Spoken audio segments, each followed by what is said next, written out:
Assalamu alaikum. Today I'm going to talk about technology. Science and technology are a very important part of our life. When alarm rings, then we wake up in the morning. We turn on the lights and go to bed. We all of the world's people use mobile phone. If we would not know what is technology, this would never be invented of our life. It is difficult to imagine without technology. Day by day, people invented many new things, and many new things is being made by technology. Those are comfortable for people.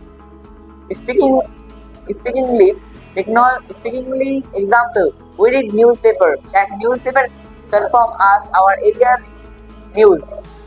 So technology is very important. Technology can give us confidence. So we live in an age of technology. I am ending my lecture with teacher Spring and my parents. Assalamu alaikum.